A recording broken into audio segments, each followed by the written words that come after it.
Bugünün konusu ilişkimiz, önyargılar ve gerçekler.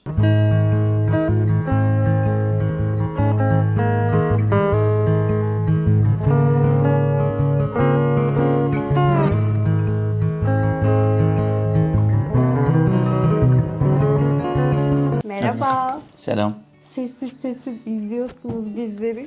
Çok seviniyorum ben bunun için. Biz bu videoyu şu an kanalı açtıktan sonraki ikinci haftamızda çekiyoruz. Kanalımızı açalı 2 hafta oldu ve çok güzel izleniyor. Tatlı tatlı, sessiz sessiz izliyorsunuz. Bu da beni çok mutlu ediyor. Çok yeni bir kanal ama güzel gittiğini, hatta insanlara iyi geldiğini düşünüyorum. O yüzden de çok mutluyum. Şimdi bir video daha çekmek istedik. Yeni bir seriye başlıyoruz biz. Serimizin adı Konuşmam Lazım. Konuşmam Lazım serisi benim özellikle bu kanalda en çok beni heyecanlandıran seri olduğunu düşünüyorum. Eşim için de onu en çok heyecanlandıran kısım da Türkiye içinde, hatta yurt dışında da seyahatlerimizi vlog olarak çekmek. Hatta şunu göstermek istiyoruz. Bir engellinin hayatı yaşamasına engel midir engeli? Bunu göstermek istiyoruz. Bir engelli olarak şehir şehir, ülke ülke gezerken bunun kaydını çekeceğiz ve sizlere de göstereceğiz. Hatta istiyoruz ki bizim gittiğimiz otellerde kalmak bir engelli için nasıl, ya da işte engelli birisine uygun tatil yerleri, hem seyahat vlogları olacak, seyahat serisi olacak, hem de bugünkü videomuz gibi Konuşmam Lazım serisi olacak ki dediğim gibi beni en heyecanlandıran konu bu. Çünkü sınırsız konuşmam lazım. Bugünün konusu ilişkimiz, önyargılar ve gerçekler. Bizim ilişkimizde en çok yadırgadığımız, bize tuhaf gelen bir konu var. İnsanların bize karşı olan önyargılarından başlamak istiyoruz. Çünkü ilginç bir şekilde bize baktıklarında bir kesim insan gerçekten bize baktıklarında aşkı görüyorlar. Hatta ben içlerinin ısındığını hissediyorum bize karşı. Hatta aşka karşı. Biz bence insanlara aşkın, sevginin mümkün olabildiğini ispatlıyoruz. Böyle bir vazife edinmedik ama bize bakan insanlarda ben onların kalplerinin ısındığını hissediyorum. Ama bir kesim insan da var. Bunlar bence kendi hayatlarında çok mutsuz olan insanlar ki mutlu bir çift gördüklerinde rahatsız olacak şey bulmak için çabalıyorlar. Onların önyargıları var. İlk olarak da bizim ilişkimize karşı insanların önyargılarına değinmek istiyoruz. Benim en güldüğüm ve ilk duyduğumdan beri garipsediğim bir şey var. Eşime bizim ilişkimiz duyulmaya başladığında ilk söyledikleri şey sen cennetliksin, sen cennete gideceksin diyorlar benimle evlendiği için. Hani neyim ben? Ben nasıl bir insanı cennetlik yapabiliyorum? Orası apayrı bir konu. Ama sevgili Şahin Kaya. Evet. Siz cennetlik misiniz? Evet. Evet, ben cennetliyim. Cennete VIP bilet aldım. Cennete VIP bilet için evlendim. Belki de. Yani zaman zaman karşılaştığım bir tepki bu. Eşimin engelli olmasından ötürü benim onunla evlenmem sanki benim bir sevap işlemeye, bu beni cennete sokacak bir şeymiş gibi algılanması. Bu bizi rahatsız eden bir şey. Ben eşimle cennete girmek için, ben eşimle sevap kazanmak için evlenmedim. Ben eşimi gerçekten sevdiğim için evlendim. Bilmiyorum, bu duyguyu hayatınızda hissettiniz mi, hissetmediniz mi? Hissetmediyseniz umuyorum en kısa zamanda hissedersiniz. Eğer hissettiyseniz de bunu çok net bilirsiniz. Bir kişi çıkar karşınıza. O kişinin ne olduğu, nasıl olduğu önemsizdir sizin için. Teni siyah mıdır, beyaz mıdır, engelli midir, değil midir? O kişiye karşı olan hisleriniz öyle yoğundur ki onunla çok özel bir bağ hissedersiniz ve onun hayatınızda olmaması sizi üzecek bir seviyeye gelir. Benim de tam olarak hissettiğim şey buydu. Neşe'yi göresiye kadar ben hayatımda birisinin olmasını asla düşünmüyordum. Ama Neşe ile yollarımız kesiştiği andan itibaren ben onsuz bir hayat düşünememeye başladım. Ona da hep söylerim. O da çok garipser. Ben onunla 3. gün evlenmeye karar verdim. Ben de ilk hafta biliyordum. Hatta herkese dedim. Ben bu çocukla evleneceğim, ben bu çocukla evleneceğim diye. Hatta bana şey diyorlardı. Bak böyle şartlama kendini, şimdi 2 gün sonra biter, üzülürsün, bu tarz düşünme, evlenmezsiniz deniyordu. Nitekim evlendik. Şuraya evlilik cüzdanını atarım. Nitekim biz evlendik. Severek evlendik. Güzel bir hayatımız var. 2 seneden fazladır evliyiz. Birbirimizi seviyoruz. Ben eşimle severek evlendim. Sevdiğim için evlendim. Onun da beni severek benimle evlendiğini biliyorum. Yani bunu düşünüyorum demiyorum. Kesinlikle bunu biliyorum. Ya aşk varsa vardır, aşk yoksa yoktur. Ben Net. şeyi çok saçma buluyorum. işte hayatında olmasını istediğin kişi nasıl birisi diye sorduğunda herkes onun boyunu söylüyor, tipini söylüyor, saç rengini söylüyor. Çok nadir işte kitap okusun, hayvan sevsin gibi onun karakterine dair, istediği kişinin karakterine dair birkaç madde sıralayabiliyor insanlar. Şu an ilişkisi olmayan herkese, demesem herkes olmasa da çoğunluk çok fazla şekil arıyor. Çok fazla kendi görseline uygun birisini bulmak istiyorlar. Sadece görsel aradıkları için de aslında sadece görsele odaklanmak çok samimiyetsiz. Aşırı samimiyetsiz. Çok fazla duygudan, çok fazla aşktan uzak bir talep. Siz oturduğunuzda benim hayatımda kimse yok diye üzülürken bir yandan da ya sarışın olmalı benim hayatımdaki, yok esmer olmalı, kesinlikle gözü mavi olmalı ya da siyah olmalı gibi kalıplar arıyorsanız, aşk sizin için fiziksel özellikse bulamazsınız. Bulamayacaksınız. Hatta karşınıza tam sizin hayalinizdeki görüntüde bir insan gelse ona da aşık olmayacaksınız. Çünkü aşk insanın ruhuna duyulan bir şey. Aşk insanın ruhuna duyulan bir şey. Yani bugüne kadar olan ilişkilerinize bir bakın. Muhtemelen şu an bu kanalı izleyen birçok kişinin eski sevgilisi yürüyordu ya da eski eşi yürüyordu. Bacakları sağlamdı. O insanın bacaklarının olması sizin ilişkinizi sonsuz bir mutlulukta mı yaşattı? Sizin ilişkinizi evliliğe mi götürdü? Size çok iyi mi geldi o insanın bacaklarının çok güzel yürümesi? Hayır. Eski sevgilileriniz yürüyordu ve siz onlardan ayrıldınız. Çünkü konu bacak değil. Çünkü aşk bacaktan ibaret değil. Ya da işte farklı bir uzvu. Bu olmayabilir. Bir insanın eli olmaz, bir insan az görür, başka bir insan konuşamaz, bir insan duyamaz ama bu onun ruhunu sevilemez bir kategoriye sokamıyor. Bir insanın sevilip sevilemeyeceğini ve bir insanın sevip sevemeyeceğini o insanın bedeni belirleyemez. Çünkü aşk dediğin şey ruha duyulur. Aşk denilen şey ruhta oluşur ve başka bir ruha duyulur. Helal olsun be. Bence. Gerçekten bundan sonra helal olsun Bence. denilebilir. Kendimce böyle Aşk olduğunu bacakla düşünüyorum. yaşanmaz. Doğru söylüyorsun. Öyle ama. Doğru, doğru. Gerçekten doğru. Bir de ben şeyi anlamıyorum. İnsanlar bazen Şahin'e şey diyorlar. Benim engelimden dolayı bahsettiğimiz gibi sanki Şahin cennetlikmiş gibi ya da cenneti aradığı için benimle evleniyormuş gibi falan. Onlar apayrı bir konu. Ama diğer yandan da sanki ben yatalakmışım gibi davranıyorlar. Sanki ben yatalakmışım gibi konuşuyorlar. Tamam ben Aferin. yatalak da olabilirdim ama değilim. Bu evin bütün temizliğini ben yapıyorum. Bu evin bütün yemeklerini ben pişiriyorum. Bu evde 4 tane kedi var. Onlarla ben ilgileniyorum. Ama tuvaletlerini eşim temizliyor. Benim engelim, benim hayatımı normal bir kadından farklı yaşamama sebep olmuyor. Çünkü ben şu an evden çalışıyorum. Eşim her sabah uyanıyor, işine gidiyor. O işe gittiğinde ben evi temizliyorum, topluyorum. Akşama yemek yapıyorum. Biz akşam yemek yiyoruz. Kedimiz açıyı çok fazla değiştirdi. O yüzden bir tık değişiklik olmuş olabilir. Ben de ne söylediğimi çok hatırlamıyorum ama sanırım şuna değinecektim. Eşim işe gittiğinde, o işe gittikten sonra ben evi topluyorum. Kendi Trendyol'da satış yapıyorum. Onları ayarlıyorum. O iş kısmını hallediyorum. Evin işlerini hallediyorum. Evin süpürmesinden tutun da akşam yemeğin hazırlanmasına kadar hepsi bana ait. Bunların hepsini hallediyorum. Akşam eşim geliyor. Beraber yemeğimizi yiyoruz. İzleyeceksek bir şeyler izliyoruz. Günümüz bu şekilde bitiyor bizim. Şimdi düşünüyorum, ben yürümüş olsaydım ne değişecekti? Eğer evden çalışıyor olarak evde kalsaydım veya hiç çalışmayan bir kadın olarak evde kalsaydım, gene eşim işe gittikten sonra ben derleyip toplayıp temizleyip yemeği yapacaktım. Burada benim tekerlekli sandalyede olmam ve olmamam arasında bir fark yok. Yani yemeği ayakta yapıp ayakta karıştırmak ve oturarak yapıp karıştırmak. Tek fark bu. Tek fark bu.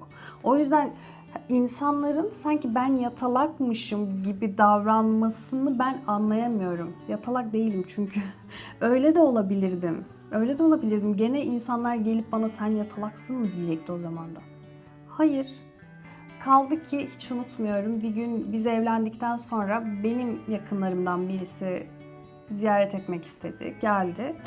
Şahin'in de işten çıkış saatlerine yakındı. Bana dedi ki işte kocan gelecek, akşam yemeği yapabilecek misin? Onu doyurabilecek misin? Bu cümle o kadar her yerinden tek tek analiz edilmeye açık bir cümle ki bir kere benim sürekli her akşam kocama yemek yapma gibi bir zorunluluğum yok. Çünkü ben aşçı değilim. Değil mi? Kocam da kendi karnını doyuramayacak kadar aciz değil. O ya da işten gelip yemeği yapması gereken taraf o da olabilirdi. Sırf kadınım diye hani mecbur olarak bir insanın karnını doyurmak zorunluluğunda değil. Ben bunu yaparsam istediğim için yaparım. Yapıyorsam bana keyif verdiği içindir. Diğer türlüsü de velev ki ben yürüyemediğim için yapamayacağım. Belki de ben yemek yapamıyor durumdaydım.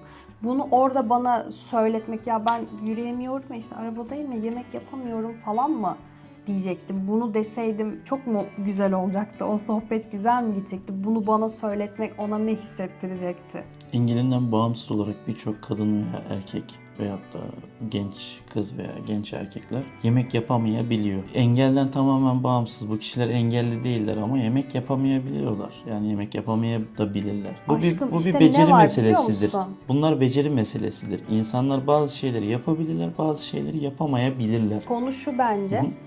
İnsanlar o kadar aşık olmadan evleniyorlar ki sonrasında şey var, erkeğe bir rol biçiyorlar, kadına bir rol biçiyorlar ve herkes kendi rolüne sadık kalsın, bu ilişki yürüsün modundalar. Evet. Çünkü arada aşk yok. Arada aşk olduğunda o akşam yemekte yapmayabilirsin. Hatta hiç yemek yapmayabilirsin. O ilişki gene gider, yani gidiyor. Ki bu bizim konuştuğumuz bir şeydir yani sürekli. Neşe'ye diyorum ki istemiyorsan o an kesinlikle yemek yapma. Çünkü ben Neşe'nin elinin lezzetini biliyorum ama sadece elinden gelmiyor bu. İçinden gelerek yaptığından ötürü, sevgisini kattığından ötürü onun yemekleri bana çok bir bambaşka geliyor. Bilmukabele benim de aynı şekilde. Ben de Neşe'ye herhangi bir şey hazırladığım zaman bu onun için bambaşka bir anlam ifade ediyor. Bambaşka bir lezzet veriyor. Buradaki ana unsur sevmek, istemek, isteyerek yapmak. O an bir şeyi istemeyebilirsiniz. O kadar normal bir şey ki. Bir sürü alternatif var. Dışarıdan yiyebiliriz. Hazır yiyeceklerimiz vardır. Onlardan yapar yiyebiliriz. Ben yaparım. Bir sürü alternatif var. Ve o an ona takılmamak gerekiyor. Kesinlikle Ya üzerine işte gitmemek gerekiyor. Bu toplumda kadın olmak zor çünkü birçok şey kadına zaten sen mecbursun, yapmak zorundasın diye üstüne atılıyor.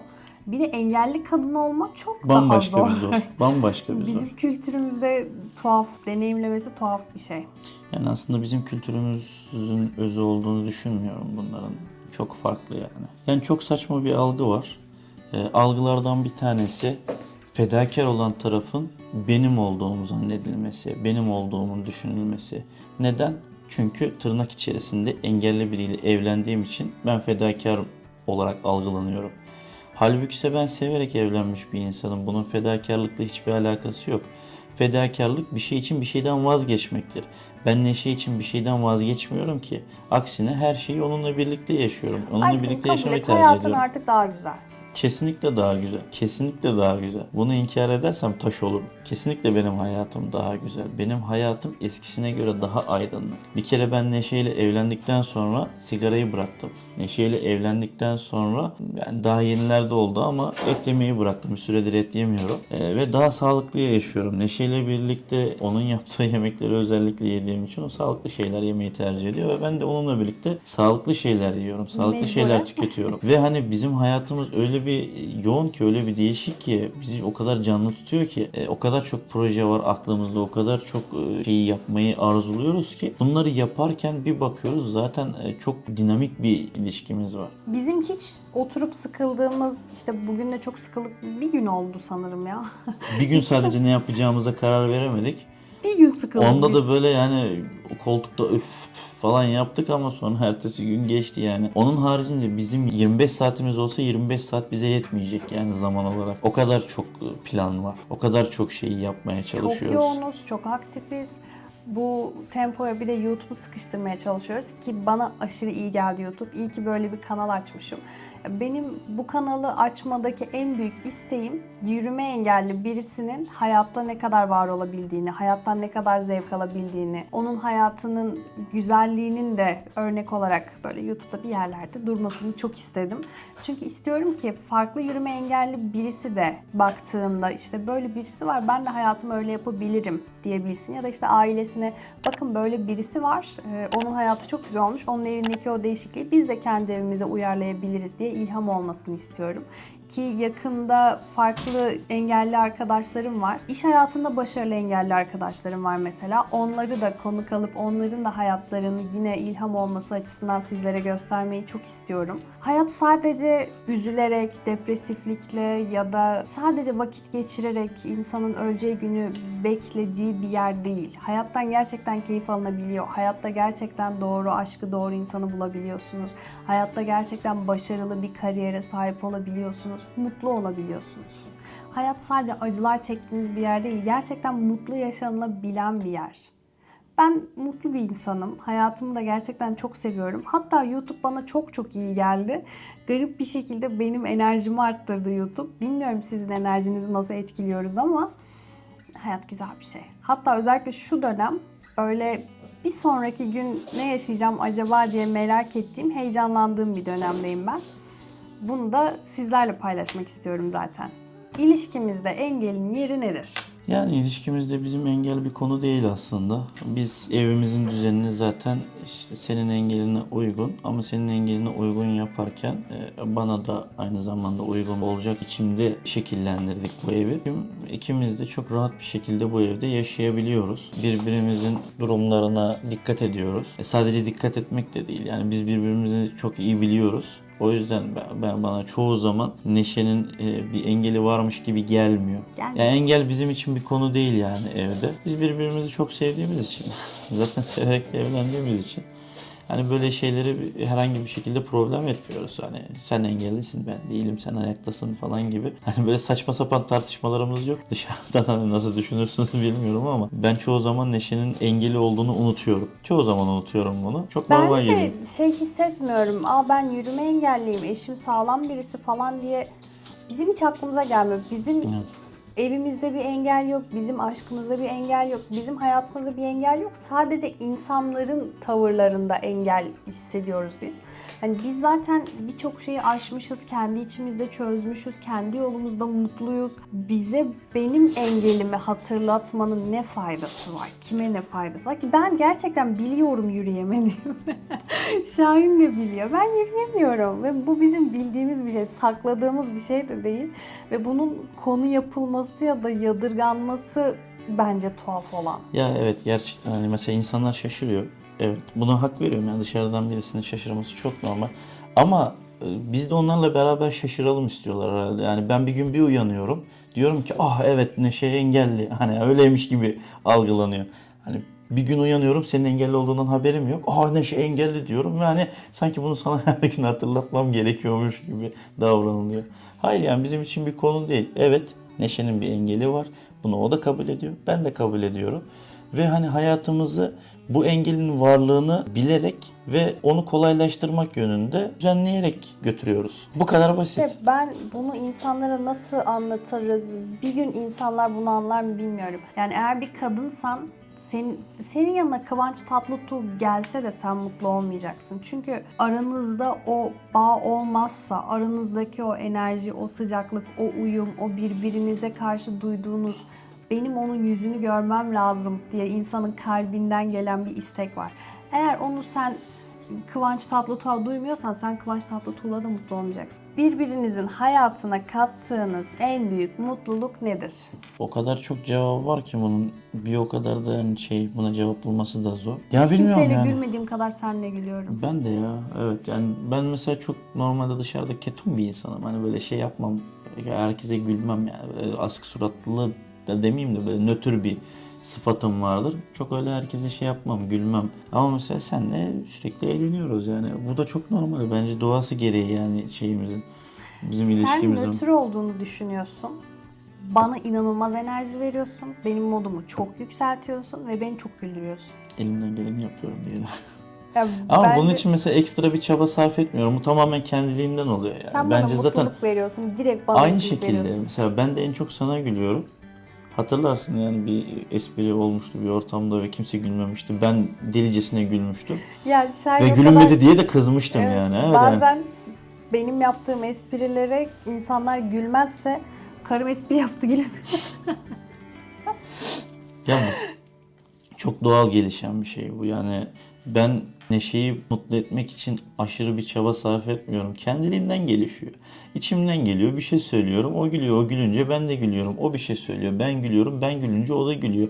Yani tamamen doğal akışında gerçekleşen bir şey. Kasmadan, zorlamadan gerçekleşen bir şey. Zaten zorlayan bir şey belli eder kendini. Abi bu zorlama dersiniz. Aşkım, bir soru daha var. Gelsin, akıt gelsin. Hadi. Birbirinizi mutlu etmek için en sık yaptığınız küçük ama özel şeyler ne? Yani zannediyorum benim sana masaj yapmam, boynuna masaj yapmam. Evet. Yani ben seni kızdırdığım zaman kendimi affettirmek için masaj kozunu hemen oynuyorum.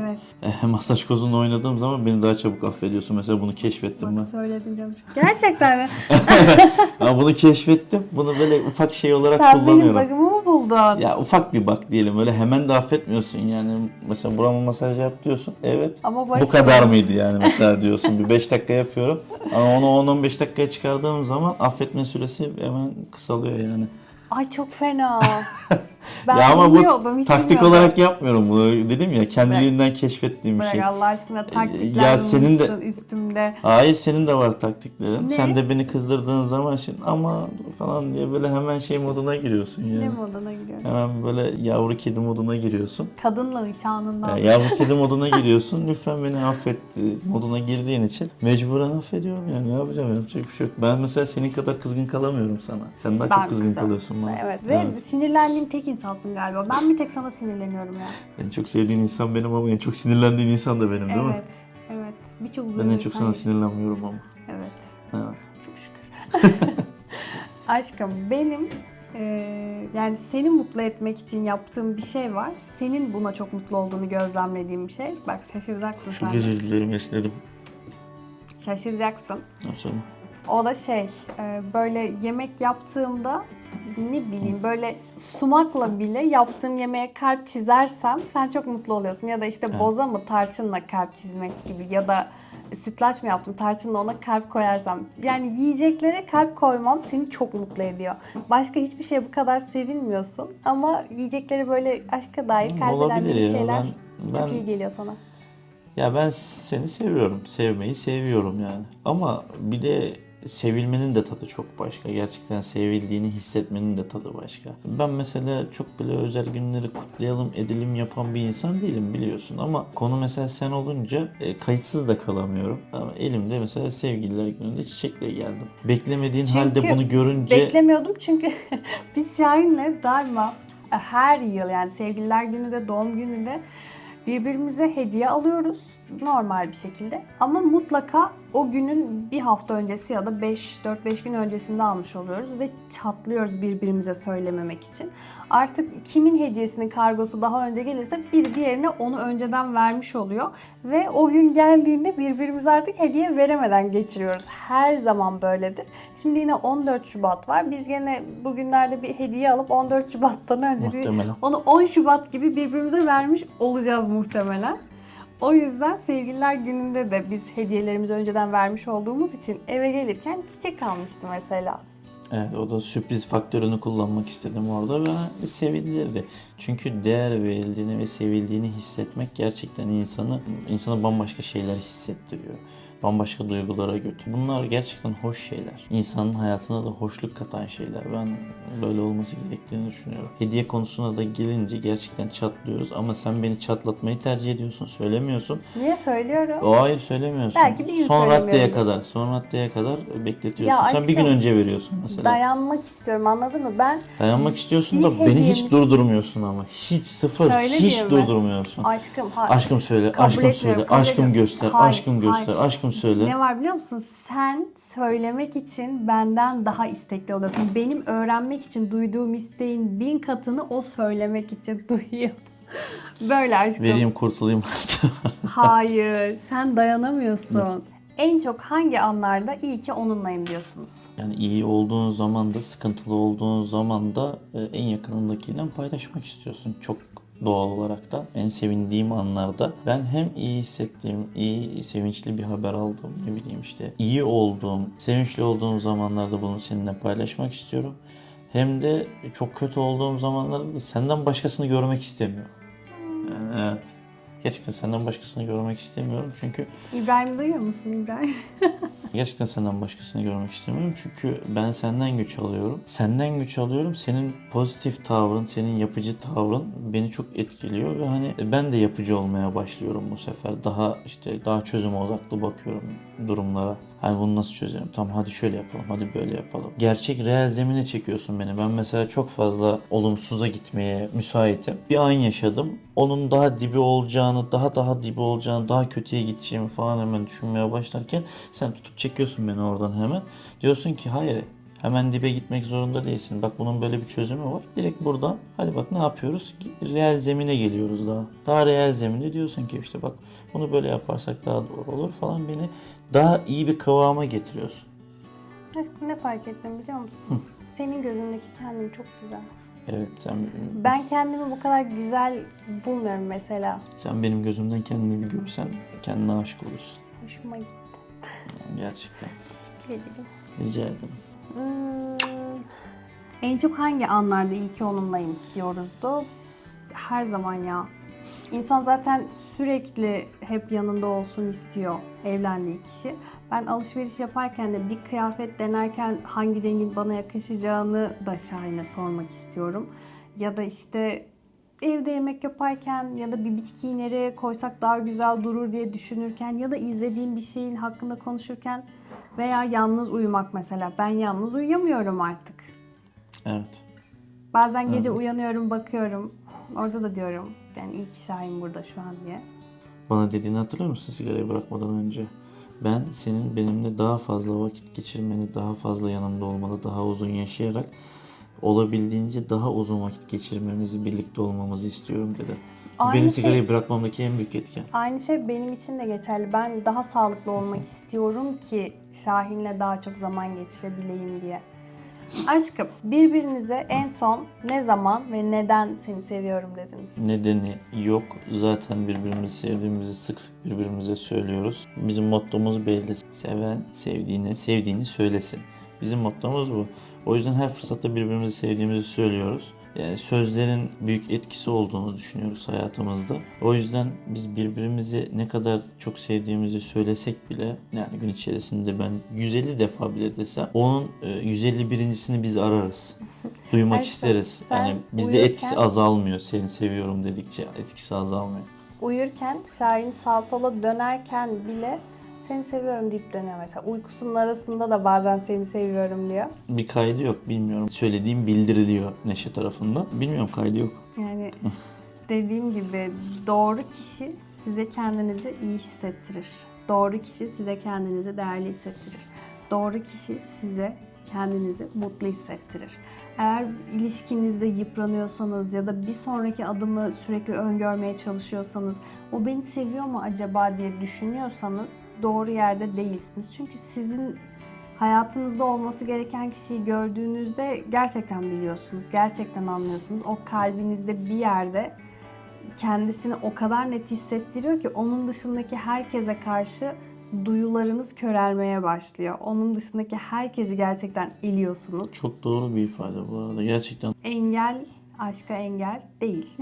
engel kesinlikle aşka engel değil. Engel evliliğe engel değil. Engel Sevgiye bu hayatı gelmek. yaşamaya, bu hayatı güzelleştirmeye, kısacası bu hayatı güzel bir şekilde yaşamaya engel değil. Şunu söylemek istiyorum. Bir gün biri, iki kişi, kim olduklarını söylemek istemiyorum ama benim karşıma geçip bana dediler ki sen yürüme engelli olduğun için asla kimse seni sevemez. Asla kimse senin yanına yakıştıramaz. Sağlıklı hiç kimse sen onların yanında ol istemez. Sadece güzel olduğun için belki seni merak ederler ama onun dışında hiçbir sağlam erkek seninle olmak istemez dediler. Ve ben artık şeyi düşünmüştüm, yani diğer sağlam arkadaşlarım, ailem de mi beni yanlarında acaba rahatsız edici olarak buluyorlar diye düşündüğüm bir dönem oldu benim. Bu bana söylenenlerin etkisinden çıkmam da biraz zaman aldı gerçekten. Çok kötü oldum. Bir insana gidip sen asla sevilemezsin denemez. Bir insanın karşısına geçip bu kadar filtresiz konuşulamaz. Ayrıca bu senin fikrindir. Sen bunu düşün. Ben sevilirim, sevilmem. Bu benim hayatımda benim deneyimleyeceğim bir şey değil mi? Ben de herkes hakkında birçok şey konuşuyorum. Gidip bunu onlara laps laps söylemiyorum ki. Bir de bana gelip bu senin iyiliğin için söyledik biz bunları dediler bana. Bir gün insanlığın bu kadar kötü olamayacağına karar verdim. Bu değil yani. Hayat bu değil. Hayat bu kadar sevgisiz de olamaz. Ben sırf yürüyemiyorum diye insanların rahatsızlık duyduğu bir insan da olamam. Benim kafamdaki hayat anlayışı bu değildi ve oturdum, gözlerimi kapattım. Bilmiyorum bunlara inanır mısınız ama gözlerimi kapatıp ben sevmeye ve sevilmeye hazırım diye bir karar verdim. Gerçekten o an karar verdim buna ve bunu kendi enerji alanımda da hissettim. Bana etkisinin olacağını da hissettim. İçimde bir şeyler değişti ben o karar verdikten sonra. Bence bu videoyu izleyen ve hayatında gerçekten bir partneri olmadığı için üzülen herkesin oturup, sırtını dayayıp, gözlerini kapatıp ben sevmeye ve sevilmeye hazırım demesi lazım. Bunu söylemesi lazım ama buna ciddi anlamda da karar vermesi lazım. Eğer gerçekten istediği buysa. Sonra evren bir şekilde onu size hazırlıyor, böyle paketliyor, kurdelesinin üstüne koyuyor. Böyle getiriveriyor. Değil mi? Sen bir de kağıda mı yazmıştın? Ben de istediğin özellikleri. Evet. Arkadaşlar eğer beni izleyen hanımlar varsa onlara da söyleyeyim. Bir de nasıl denir buna? Çekim yasasını aktifleştirmek için bir şey yaptım ben o kararı verdikten sonra. Eğer bunun ne olduğunu merak ediyorsanız ayrı bir videoda da işte hayatınıza uygun, size uygun, belki de ruh eşinizi çekmek için çekim yasasını nasıl aktifleştireceğinize dair birkaç tüyo verebilirim. Bir engelliyle birlikte evli olmamdan ötürü hem benim açımdan hem benimle ilgili hem Neşe'yle ilgili çok fazla önyargı var. Ben bunları sabaha kadar anlatsak da bitiremeyiz. Ama en azından bir nebze kendimizi de anlatmak adına bunları söylemek istedik, anlatmak istedik. Sizin de merak ettiğiniz, hatta hayatınızda karşılaştığınız önyargılar var mı? Varsa bunları yorumlarda yazabilirsiniz. Bunlarla alakalı benzer tecrübelerimiz varsa biz de bunlara cevap niteliğinde tekrar belki bununla alakalı video yaparız veyahut da Konuşmam Lazım serisinde başka konularla, başka konuklarla konuları konuşuruz. Bir de ben şunu söylemek istiyorum. İnsanlar işte dediğim gibi hayatınızda nasıl birisi olsun diye sorulduğunda ve bunu düşündüklerinde işte kaşını, gözünü, boyunu, posunu cevap veriyorlar. Ya da işte şu mezunu kişiyle, şu eğitimdeki birisiyle olsam ben o zaman bunu isterim, o zaman mutlu olurum diyorlar. Ve ben şunu düşünüyorum. İnsanlar o kadar çok şekilci ve o kadar çok şart koyuyorlar ki hayatında olmasını istedikleri kişiye dair. Bunun altında şu var. Yani o kadar aşık olamıyorlar, o kadar kalpten samimi bir sevgi besleyemiyorlar ki başka insanlara karşı. En çok tahammül edebileceği insanı arıyor herkes. O yüzden gözünün rengini belirliyorlar. O yüzden işte şu eğitimde olsun, bu maaşta olsun diye bunları o yüzden sıralıyorlar. Çünkü başta kendisinin aşık olamayacağını biliyor. Çünkü başta kendisine aşık olunamayacağını düşünüyor. O yüzden de günümüzde genelde herkes en çok tahammül edebileceği partneri arıyor hayatında. Bu yüzden de kimse mutlu değil. Mantıken en çok tahammül edebileceğini aramaktansa gerçekten sen kimi sevebilirsin? Gerçekten kalbin kime akıyor? Gerçekten sen kimin yanında huzurlu hissediyorsun? Kimin tarafından sevildiğinde kendini pamuk gibi hissediyorsun? Buna odaklanması gerekiyor insanlığın. Tahammül edeceğinizi aramayın. Sevip sevileceğiniz insanı arayın. Bir de ben dışarıda özellikle yurt dışında çok fazla engelli insanlar... Bu arada ben engelli birisiyle de evlenebilirdim. Şahin engelli de olmuş olabilirdi. Ben sağlam bir insanla evleneceğim diye tutturmadım. Ben evleneceğim diye tutturmadım. Sağlam bir insan diye tutturmadım. Bu şekilcilik değil yani. Bu sadece gerçekten insanın kalbiyle hissettiği ve kalbiyle karar verdiği bir şeydi. O yüzden yurt dışına baktığımızda engelli evliliği de var, engelli sağlam evliliği de var. O kadar çok ki hem de. O Evet, kadar çok fazla var gerçekten. çocukları var, evlilikleri var ve baktığında herkes açısından onların birlikteliği çok sıradan bir şey. Yani birisi engelliymiş diye orada konu olmuyor. Ya da diğeri sağlammış, bak gördün mü falan diye bir konu olmuyor orada. Bu bizim toplumumuza özel bir şey. Umarım artık ben yeni nesile de güveniyorum. Hatta bu yüzden videoları çekiyoruz işte. İnsanların ön yargıları kırılsın, insanların aşka olan inancı tazelensin istiyoruz biz. Bir tık da olsa yurt dışındaki engellilerin o rahat hayatı buradaki engellilere de yansısın istiyoruz. Benim hoşlanmadığım bir ifade biçimi var. Bu ifade biçimi tam olarak şu. Engelli birisine, tamam direkt engelli deniyor. Ama engelli birisinin yanındaki birisine normal biri diye sıfatlandırma yapılıyor. Ben bunu kabul etmiyorum. Ben ne kadar normalsem Neşe de o kadar normal bir insan. Evet. Ben normal, kendimi normal, Neşe'yi normal olmayan bir biçimde görmüyorum. Dışarıdan bakınca da insanların bunu görmesinden de hoşlanmam açıkçası. Bu benim kabul edebileceğim bir ifade değil. Bunu da belirtmek isterim. Evet. Önyargılı bir ifade gerçekten bence de. Hani engelli birisini toplumun dışında tutan bir şey. Konuşmam Lazım'ın ilk bölümünü izlediniz. Konuşmam Lazım'ın farklı bölümleri de olacak. Hatta onlarda hangi konu üzerinden konuşulsun istiyorsanız yorumlarda yazabilirsiniz. Instagram'dan bana mesaj atabilirsiniz. Eşim şöyle şuralara buralara koyacak onu. Konuşmam Lazım'ın ilk bölümüydü bu. Eğer sizlerin de Neşe senin bunu konuşman lazım dediğiniz bir konu varsa veya sizlerin merak ettiği konular varsa onları bana yorum olarak bildirin. Instagram'dan da yazabilirsiniz. Instagram'ımı işte böyle benim sosyal bir şeylerimi eşim şuralara buralara koyacak birazdan. Bizim için keyifliydi. Ben yine keyif aldım. Çok zevkli bir şey bu arada vlog çekmek. Hatta ben eğer yapabileceğinizi düşünüyorsanız sizlerin de vlog çekmenizi tavsiye ediyorum. İnsanın hayatına güzel bir renk, tatlılık olarak da geliyor. Bunu da söylemek istiyorum. Eğer videoların devamı gelsin diyorsanız, benden hoşlandıysanız, eşimi sevdiyseniz bizi takip etmeyi ve kanalımıza abone olmayı unutmayın. Hoşça kalın.